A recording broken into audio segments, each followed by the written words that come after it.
What up, everybody? My name is Cola DJ StiBo, and welcome to African Inspired Dreams Audio Empowerment Series. This week, I got to interview King Her. Find out more about the Afro-Asian Zimbabwean currently based in Johannesburg. I hope this series empowers, motivates, and inspires more females to enter the DJ industry. Thank you so much to King Her and your amazing team for allowing me access into your brand. It's been really dope. Aweh. Firstly, I would like to thank African Inspired Dreams for this awesome interview. This is one of the best interviews I've ever had. You know, I've never been this enthusiastic about an interview. I'm always like, interview, what am I going to say? But this time I'm like, yeah, I'm going to do this. I like this one. And also, you know, I thank you for featuring me on your platforms as well. And also for DJ Cola, like, keep doing your stuff, keep pushing. You know, this is awesome work. I actually think that, you know, this is quite a dope series. And keep pushing. Like, your work is as inspiring too. And also shout out to my manager, Mr. Crispy T, and shout out to my partner in crime, Trey Day, and also all the listeners. You know, I hope you guys enjoyed this interview. And remember, follow me on Instagram, Facebook, SoundCloud, Mixcloud, Twitter, @OfficialKingHer, and also on my website, officialkingher.co.za, and hashtag KingHerFanClub, KingHerSlayed. And remember, also, there are some freebie mixes if you guys want. So I'm sure there'll be some links down below for a couple of freebies. And yeah, thank you. Thank you very much. Tatenda, maitabasa, arigato. The King Her brand is more about taking things 3 steps higher, not being afraid of taking up any challenges, being a strong woman. You know, there's a lot of male-dominated happenings in this world, and I guess for me, one of the biggest challenges most women face is they're underestimated by whatever challenge that they're given because they are female. And so King Her brand is more for those who are go-getters, who aren't afraid, you know, to step out and say, hey, I'm a woman, I can do this, you know, I can conquer. I came, I saw, I conquered, this is me. Be yourself, you know, you don't need to hide in a shell, you don't need to feel intimidated. And that's just more about the King Her brand, you know, take up something new, be spontaneous. So yeah. I suppose one of the advantages that I have is I've always grown up with a very artistic background in terms of expressing myself through visual art, and usually it's more abstract than anything else, and it has a lot of deep meaning. Sometimes it can be controversial, sometimes it can be extremely emotional, and I managed to, you know, infuse my visual artistic self with my music career, and somehow for me it worked, you know, perfectly, because I get to express, you know, my feelings or happenings in life. I've always had a calling for electronic music, and this dates back to like the 90s, when rave and trance was like the in thing, and everyone was listening to Spice Girls and Backstreet Boys. Not that I'm throwing shade at them, but I think I was more into Tiesto and Armin van Buuren and DJ Bobo at that time. Finger Boys, you know, I was big on that. And I never ever switched from that. I have a love for music and all kinds of genres. But when it came to something that was created electronically, it was different for me. It was more inspiring for me. It was something that I could relate to at that time. And until today, I can still relate to electronic dance music. And I guess I've incorporated the history of the love for that music from such a young age until today into the DJ that I am today. So initially what happened was when I was trying to look for a pretty cool alias, I thought, okay, fine. I'm getting into an industry that's male dominated, firstly. Secondly, the genre that I am, that I'm drawn to is also male dominated. And what better way to try and put myself on a platform and say what I'm about by joining, the whole controversial, can female DJs actually DJ, or is it just a front? Are they just model DJs? And I thought, okay, fine. If I'm to take up this challenge in terms of the DJ industry, knowing that it's a male-dominated industry and most females are probably looked down upon because, it's one of those, can they actually DJ? King Her came about in a way in which it was like, it has a bit of humor to it, and then it has that element of seriousness that, I may be female, but I will be king, and you don't have to be king to be, in fact, you don't have to be male to be king. And so it's one of those, I'm about to take over this industry, and I don't need to be a male, and I don't need to be looked down upon. But what I will do is rise and lead as a female. So that's how King Her, basically came about. And being her is being feminine, at the same time keep my elegance, at the same time be soft, at the same time be female. I'm allowed to be female. I am female. So it's got some humor and it's got some seriousness. And I feel like, King Her, if you hear King Her, it's one of those, whoa, why such a strong name? Because I'm king. Born in Zimbabwe, awesome. There's no place like Zimbabwe. Zimbabwe is home. Zimbabwe is loving. Zimbabwe is hot.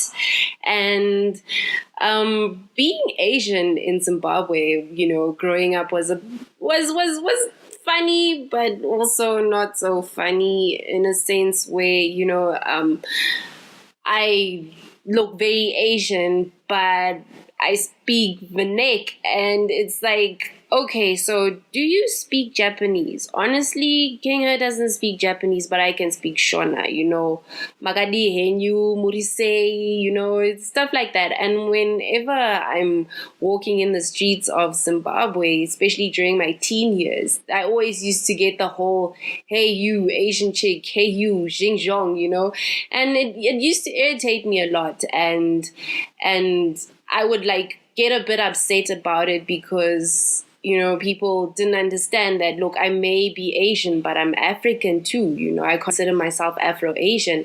And as time went through, I learned to, just chuckle a bit about, the whole race, language barrier that I had. But I love Zim, and I would not change any experience that I've had. In terms of my Japanese heritage, I was raised more Zimbabwean with the whole Zimbabwean culture, the Shona culture, and not necessarily with the Japanese culture. So I can't really, speak much for my Japanese heritage, but I do actually embrace, their ways and, their culture too, in a sense that they're very humble people and very reserved and hardworking, and so are Zimbabweans, hardworking and humble. So either way, I'm lucky to have the best of both worlds. But one being more dominant in terms of culture, and then the other one being more dominant in terms of physical features.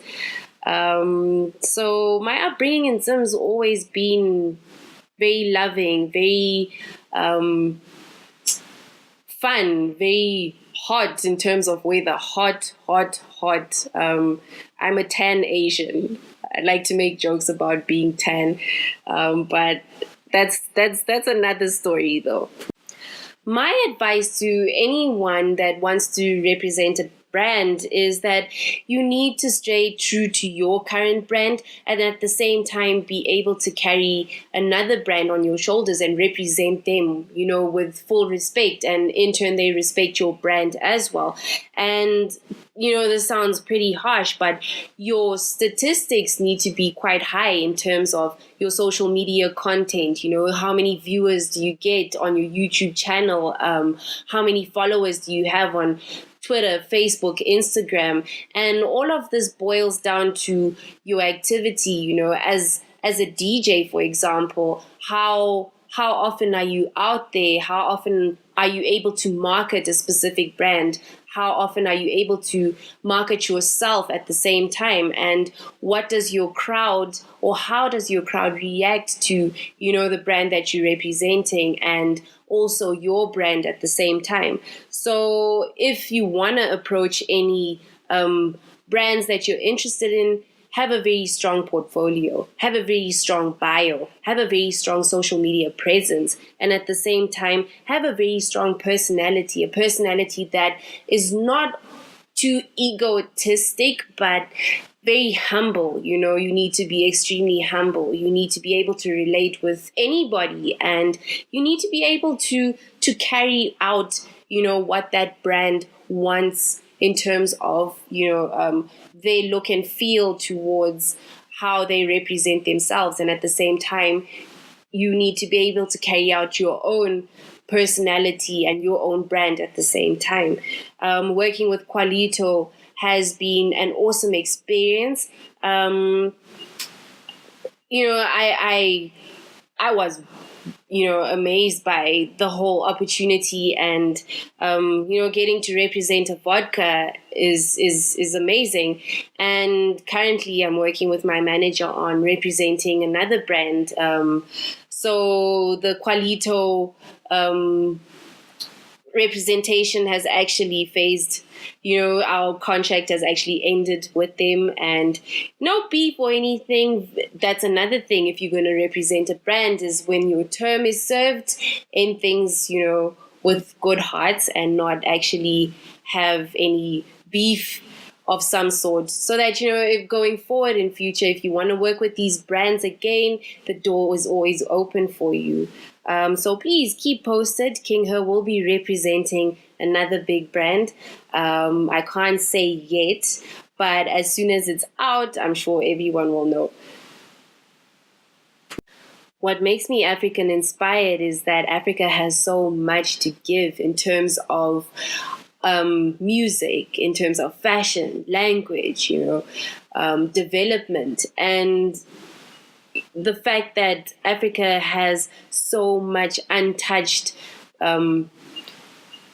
elements, and it's extremely beautiful. We still maintain our roots until today. It's something that any African can say is inspiring. It's something that any African can say, I'm proud to be African. I'm proud to be African because I speak my mother tongue. I'm proud to be African because I embrace my skin color. I'm proud to be African because it's boiling hot and I can survive in Africa. I'm proud to be African because Africa has so much to give. Africa has so much love. Africa has so much respect. And, you can be in any African country, but respect is one of the things that most Africans, value. And that's something that I admire about being African. And that's something that I can say is extremely inspirational. Favorite places to gig, I would say, okay, in Johannesburg, there has never been any other experience like what I've had with Ultra. Ultra was awesome. So Ultra South Africa was awesome. I went to the one in Joburg, and I must say I was beyond starstruck. I think, I would be that typical person that would just literally throw myself on the stage and then get someone to throw me off the stage. And then secondly, this sounds really weird, but I've been on tour in Zimbabwe, and there's a place in Harare in Eastleigh that they call Marasta, and this place jams like every Sunday. And I'm like, don't these people go to work on Mondays? So Marasta's place is like really, really ratchet, but at the same time, it's not ratchet. It's kind of like vibey-ish. It's like this pub, and there's all these all kinds of people from all kinds of denominations, and the music is this dance hall, and then it switches off to hip hop. It's like mixed masala, and people just go there to have fun and to embrace music, to dance, and just let loose.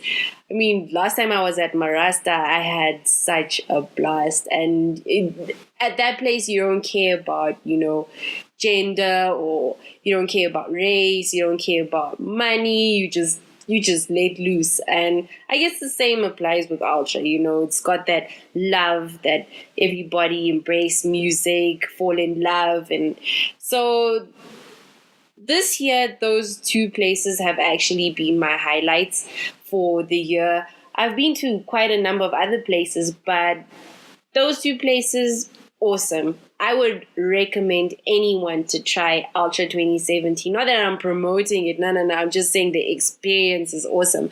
But Marasta, if you're in Zimbabwe, or if you're going on holiday to Zimbabwe, please go to Marasta. Like, that place jams. So one of the most weirdest things that happened to me during the show was I was playing at a club. I was playing at Club Afrique International, and some guy came up to me and he's like, "Can I take a selfie with you?" And I'm like, "No, it's cool, thank you."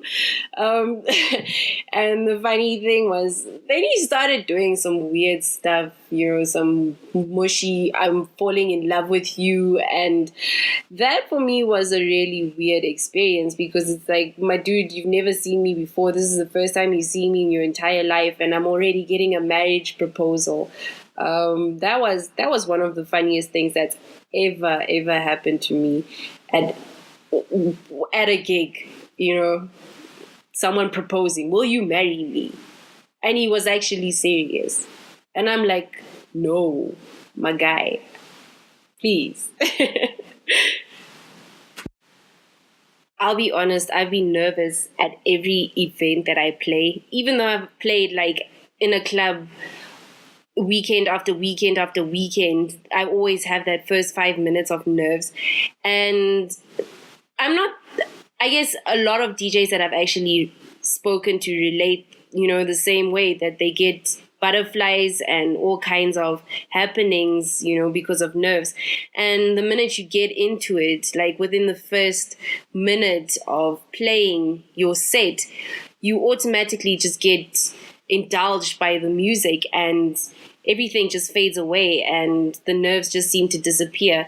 So that's what's been happening with me. I don't really focus too much on my nerves. I actually focus more on delivering a spectacular performance and making sure that the crowd is jamming.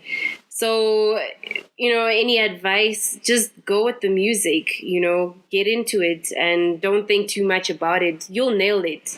It's always the case. In terms of developing my DJ craft, it's all about practice. Practice makes perfect. The more you practice, the better you get. Practice your beat matching. Listen to different genres. I suffer from a thing called bleeding ears. And what bleeding ears is when you listen to the same genre over and over and over and over and over, and you're like, I've been listening to techno for 3 weeks straight. Where's some hip hop? Just to clear my mind, just to get new ideas. And also know your songs very well. Master your drops. So it's all about practice. That's just how I've been going about things. Top 5 female DJs and male. I would say Nicole Mudaba, Carl Cox. Like, if there was one man that I need to adopt me and be my father, it's Carl Cox. He's like a legend. I look up to Carl Cox a lot. He's brilliant. Mark Knight. Mark Knight is the next biggest techno tech house legend. The other one is Tinny. She's awesome. Tinny's awesome. Let's see who else. I would say Alesso. Alesso's on the rise. Martin Garrix did pretty well, so I'd give hoots up to Martin Garrix. And last but not least, Adam Beyer. There is no one like Adam Beyer. Like, he is the Don. So those are like my DJ crushes / idols / I'm like so in love with him. Ooh, Martinez Brothers, Seth Troxler. I think if I keep going, like, the list won't end. So yeah, those are DJs that I really admire. So the 21st century feminist woman is a strong-willed, powerful, non-fearing woman who is ready to take up any challenge, embraces what comes and massacres it, slays in all kinds of ways, slays in personality, slays in beauty, slays in just being self. God-fearing. She has to be God-fearing. And 21st century woman is able to carry out messages that other women were too timid to carry out before. I mean, now we are more vocal and more expressive in terms of who we want to be and who we are as women. And we are more focused on wanting to inspire the youth and wanting to make a change. And for me, that is a 21st century woman. King Her has many plans up her sleeve. I'm a very innovative person, and I've got a lot of projects that are lined up for 2017. One of them being to get techno and tech house into Africa, to get people jamming. I know it's big in Europe, but in Africa, a lot of people, when they say, what genre do you play? And I'm like, techno, tech house. And they're like, not knowing that, it's one of the biggest genres that's making it out there. And I feel like, maybe if I can infuse some African elements in terms of production, that's also another project that I'm working on. Is my first EP will be launching next year. I'm pretty excited for that. And there's a lot of other projects in the pipeline, working with different organizations, trying to get into developing the whole music production and DJing within various orphanages. And I'm working with the likes of Lavatory Records as well as Trey Channel. And it's a project that we're working on, and it will be quite successful next year.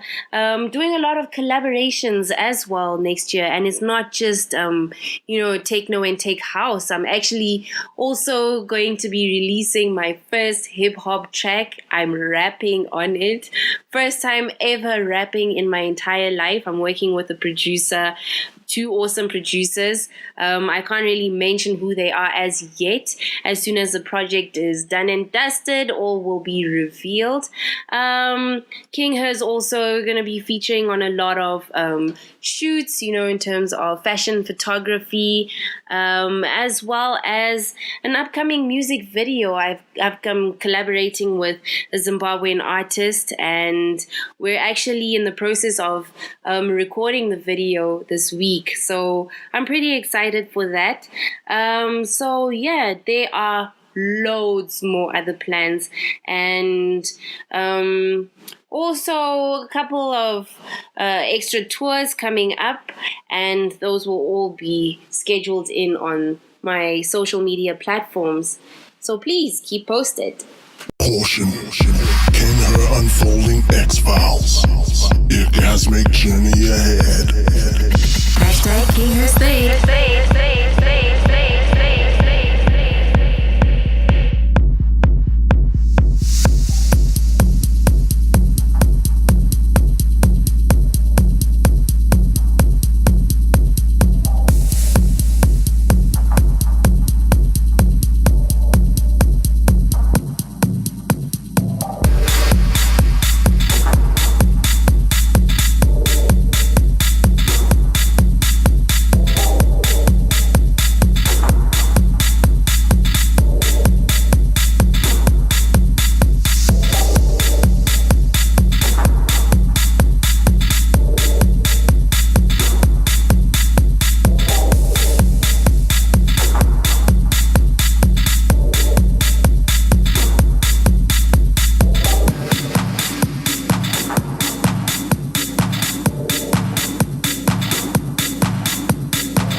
King her unfolding X-Files.